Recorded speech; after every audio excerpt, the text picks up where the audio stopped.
She said, "You can't tell me who I can be friends with." I said, "Wouldn't dream of it." I just quietly accepted the transfer she told me to decline, blocked her number, and let her find out from my moving to London post. Hey viewers, before we move on to the video, please make sure to subscribe to the channel and hit the like button if you want to see more stories like this. Thanks. I guess I should start at the beginning, right? My name's Alex, mid-30s, software developer for a decent tech firm. Nothing flashy, but steady work that pays the bills and lets me tinker with side projects on weekends. I've always been the reliable type. You know, the guy who shows up on time, remembers anniversaries, and actually listens when you talk about your day. That's how I met Emma 5 years ago. We were at a mutual friend's barbecue in this mid-sized city up north. Think rainy skies and decent pubs. She was a graphic designer, full of energy, always chasing the next creative high. I fell hard. She said I grounded her, made her feel safe in a world that felt chaotic. For the first couple of years, it was great. We moved in together after 18 months, got a cozy flat with a view of the canal. I supported her through everything. Her freelance gigs drying up during the pandemic, helping her build her portfolio, even covering rent when she was between jobs. I turned down a promotion once because it involved more travel, and she didn't want the distance. "We need to build this together," she'd say, and I'd nod, thinking, yeah, that's what commitment looks like. But cracks started showing around year 3. Emma got this new job at a design agency, and that's where Mark came in. He was her coworker, charismatic, always posting about his adventures on social media. At first, it was innocent. She'd mention him in passing. Mark had this hilarious idea for the campaign today. Then it escalated. Late-night, brainstorming sessions at the office that turned into drinks. Texts lighting up her phone at odd hours. I'd see her smiling at her screen, and when I'd ask, it'd be, "Oh, just Mark sending a meme." I wasn't blind. I started feeling like the third wheel in my own relationship. She'd compare us subtly, nothing overt, but enough to sting. Like, we'd be out for dinner, and she'd say, "Mark took the team to this rooftop bar last week. It was so vibrant. We should do more stuff like that." Or posting photos from work events where she and Mark were side by side. Caption something like, "Creative minds think alike." Meanwhile, I'm the one planning our quiet weekends, cooking her favorite meals, being the boring, stable one. It got worse. I'd express concern, gently, never accusatory. "Hey, those late nights seem frequent. Everything okay?" And she'd snap back, "Alex, it's work. You can't be jealous of my colleagues." But it wasn't just work. I found out later she'd been venting to him about me. Stuff like how I was too predictable or not pushing her creatively. Emotional abandonment at its finest. I felt like a backup plan, the safety net she kept while exploring whatever this was with Mark. Flashback to last summer. My company offered me a transfer to London, better pay, lead role on a big project. It was a dream opportunity, but Emma freaked. "You can't take it," she said over dinner one night. "What about us? London would change everything. We'd barely see each other." I hesitated, but she pushed hard. "If you love me, you'll stay. We can make it work here." So I declined it. Sacrifice for the relationship, like always. Looking back, that was the turning point. She started pulling away more, spending weekends at her sister's that I later learned were with Mark. I'd sit alone in the flat, staring at the walls, wondering where I went wrong.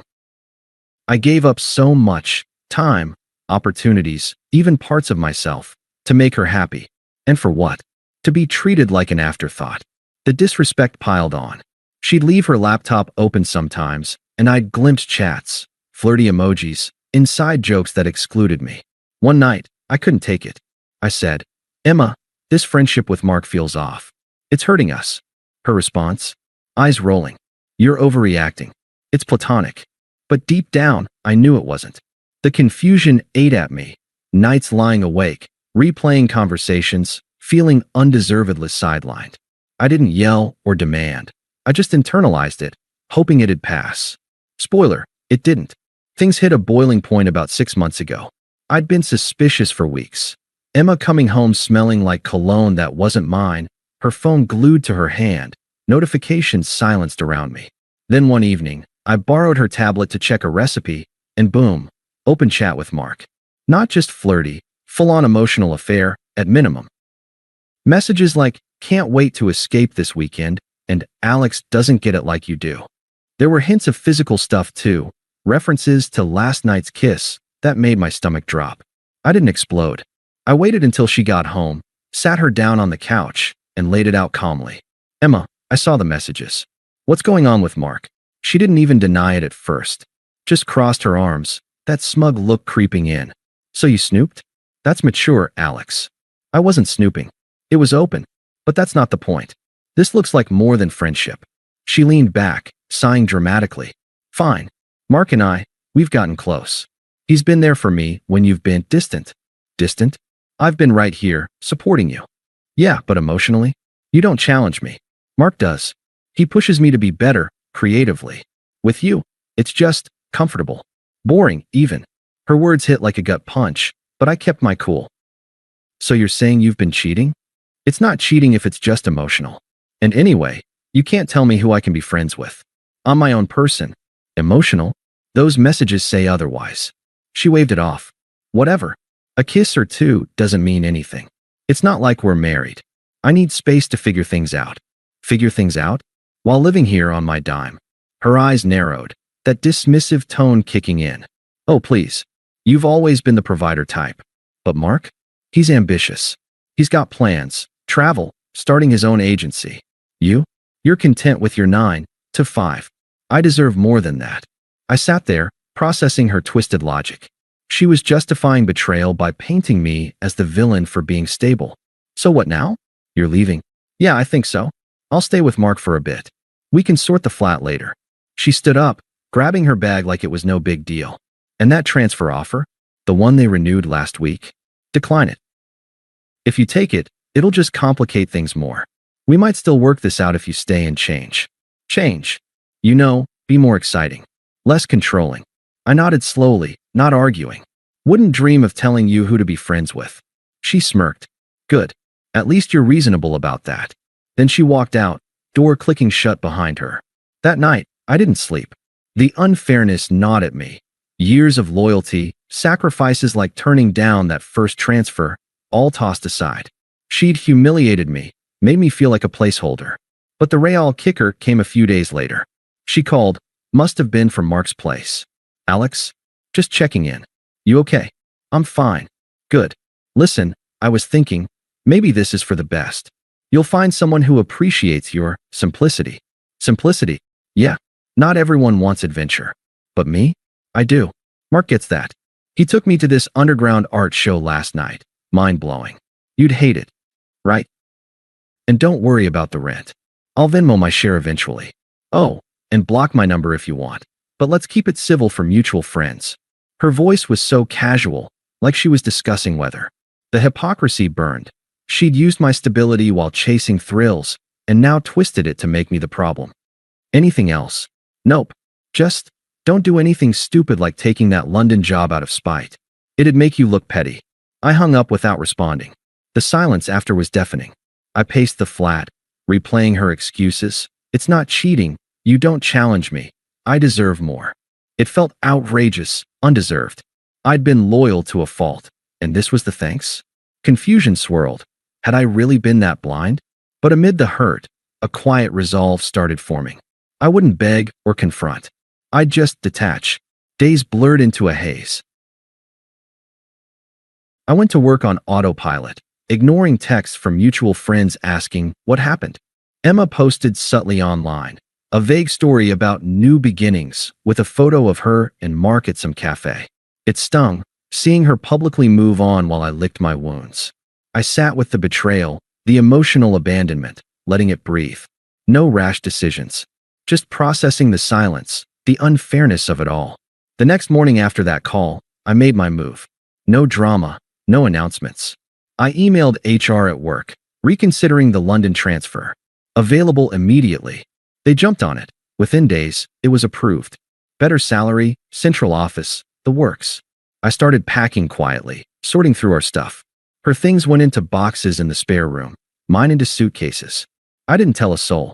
Not mutual friends, not family. Just handled the logistics. Notified the landlord I'd sublet or break the lease if needed. Transferred utilities to my name temporarily.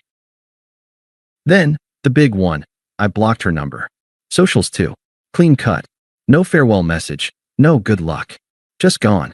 Internally, it was a whirlwind. Part of me ached. The flat felt empty without her laugh, even if it had been rare lately. Flashbacks hit. Cooking together, lazy Sundays, the promises we'd made. But the confusion was fading, replaced by clarity. She's shown her true colors, I thought. Why chase someone who sees you as a stepping stone? I focused on the positives. The transfer meant new challenges, a fresh start in a vibrant city. I hit the gym more, reconnected with old hobbies like coding personal apps. It was self-care, not revenge. A week later, everything was set. I loaded the car, drove to London, and settled into a temporary service department. That first night, staring at the Thames from my window, it hit me. Freedom. No more walking on eggshells, no more feeling like a backup. To let the world know, subtly, I posted on my socials, excited for new adventures in London, grateful for the opportunity. Neutral, positive, no mention of her. But I knew she'd see it eventually, through mutuals or whatever. And she did. The emotional weight lifted gradually. I'd sit in cafes, people watching, reflecting on the unfairness without bitterness. I deserved better, became my mantra. No outbursts, no drunken texts, just dignified silence. The arc was rising. I was building something for me now. Fast forward a couple of months. I'd been in London for about 8 weeks, settling into the new role. The city was a whirlwind, buzzing streets, endless coffee spots, and work that actually challenged me. I'd made a few mates at the office, started exploring museums on weekends. Life was good. Quiet but good. No more second-guessing myself every day. That's when the whispers started trickling in. Mutual friends, the ones who hadn't picked sides yet, began messaging me. At first, vague stuff like, "Heard about Emma?" I'd respond neutrally, not prying. But piece by piece, the picture formed. Turns out, Mark wasn't the dreamboat she'd painted. He was a mess, unstable job history, hopping from agency to agency, racking up debts from his adventurous lifestyle. And abusive? Verbally, at least. Friends said he'd belittle her in front of others, mocking her designs as amateur while using her connections to land gigs. It escalated quick. They'd moved in together officially after she left me, but it imploded. Mark cheated multiple times, apparently. One fling was with a client, which got back to her boss. Emma's reputation at the agency tanked. She got sidelined on projects, then let go due to restructuring. Without a steady income, she couldn't cover her half of their fancy loft rental. Mark bailed, ghosting her with half her stuff still there. Left her high and dry, evicted notice in hand. The irony hit hard. She ditched me for excitement, calling my stability boring. Now that excitement bit her back, hard. She ended up crashing on her sister's couch, scrambling for freelance work that barely paid. Mutual friends stopped defending her once the truth spread. We saw the posts. One texted me. Mark's true colors came out. Her online presence shifted too, from smug, new chapter vibes to radio silence, then desperate job-seeking pleas. I didn't gloat. Honestly, I barely thought about it at first. But as the details piled up, a sense of justice settled in. Karma wasn't some dramatic explosion. It was slow, relentless, like watching a house of cards topple. She discarded me like yesterday's news, humiliated me with those comparisons. Now she was isolated, broke, and irrelevant in her own circle. Friends who'd enabled her started distancing. She's changed, they'd say, but I knew better. It was the consequences catching up. The emotional weight of it all lingered for me too. I'd sit in my new flat, overlooking the city lights, reflecting on how far I'd come. The betrayal still echoed sometimes, those nights of confusion, feeling like I'd failed. But the silence I'd chosen? It protected me. Let her unravel on her own terms. It didn't take long for her to reach out. First sign was about a month into my London life. An email, since I'd blocked her everywhere else. "Hey Alex, hope you're well. Can we talk? Miss our chats." I ignored it. Then texts from unknown numbers. Burner apps, probably. "It's Emma. Please unblock me. I made a mistake." The attempts ramped up. Voicemails next. "Alex, pick up. Things with Mark didn't work out. He was awful. I see that now." Desperate, but still vague. Then her friends got involved. Toxic bunch, always backing her plays. One messaged, "Dude, give Emma a break." She's going through hell. At least hear her out. Unpleasant. Pushy, like I owed her something. Her family piled on too. Her sister called from a withheld number. Alex, this is ridiculous. Emma's sorry. You two had something real. Don't be stubborn. The entitlement dripped. No acknowledgement of the betrayal, just demands. I blocked them all, one by one. The real escalation hit via a long email chain. She'd created a new account to bypass blocks. Alex, I know you're in London now. Saw your post. Congrats, I guess. But seriously, we need to talk. Mark turned out to be a nightmare. He yelled at me over nothing, cheated with some intern. I lost my job because of him. Now I'm crashing at my sister's, scraping by on gigs that pay peanuts. Rent's due and I could use some help. Remember how you always had my back? I was wrong to leave. You were the stable one. Please, call me. I read it, felt nothing but detachment. No sympathy stirring. But she didn't stop. Days later, another. Why are you ignoring me? This isn't you. We had 5 years. Doesn't that mean anything? I admit it, I was smug. I thought Mark was better, but he used me. Dumped me like trash. I'm alone now, Alex. Friends are ghosting me too. Come on, let's meet halfway. I'll come to London if needed. The desperation peaked with anger. A voicemail from her. Fine, be that way. You're heartless, you know that? After everything, you just vanish? I bet you're loving this. Me falling apart while you play big shot in the city. Well, screw you. But wait, no, call me back. I didn't mean that. I'm just stressed. Her true colors shone through. The hypocrisy of begging while lashing out. Involving her pushy mom next, a text saying, "Young man, Emma's family expects better. She's crying every night. Fix this." Unpleasant as hell. I deleted it all, no response. The silence from my end. It was my power now. Months passed, about 4 since the move. I'd upgraded to a proper flat in Shoreditch, dated casually, even met someone promising at a tech meetup. Work was thriving. I'd led a project that got company-wide praise. Emma faded to background noise. Blocked, forgotten. Then came the mutual friend's birthday. Virtual, a Zoom call since folks were scattered. I logged in for old time's sake. Camera on, background showing my sleek setup with London skyline peeking through. Laughter, toasts, normal stuff. Until she joined late. Her face popped up, looking worn, dark circles, forced smile. The chat froze awkwardly. Friends knew the history. She messaged privately first. Alex? Wow, you look good. Can we talk after? I ignored it, focusing on the group. But she pushed, unmuting.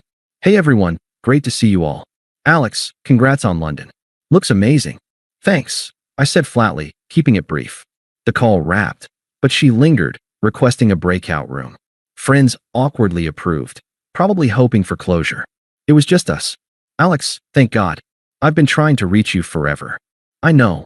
Her voice cracked. Look, I screwed up. Mark was abusive, controlling, cheating. He left me broke, jobless.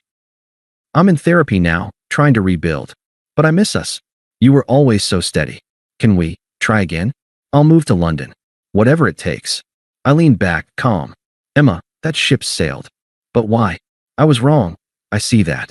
You didn't deserve how I treated you. The comparisons, the dismissal, it was cruel. Please, give me a chance. Remember what you said. You can't tell me who to be friends with. I didn't. You wanted freedom, excitement. You got it. She faltered. Yeah, but it backfired. I'm desperate here. Help me out, at least talk. No. I've built something here. New job, new life. Without the drama, the manipulation. You're irrelevant to that now. Irrelevant. After 5 years. Exactly.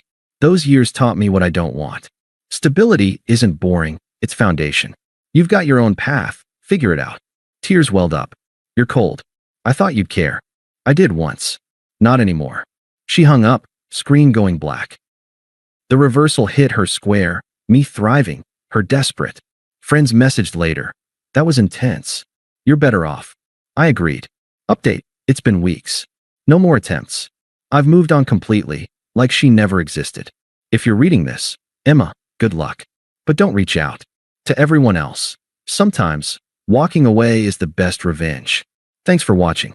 Make sure to subscribe to the channel and hit the like button. What do you think about this story? Share it in the comments.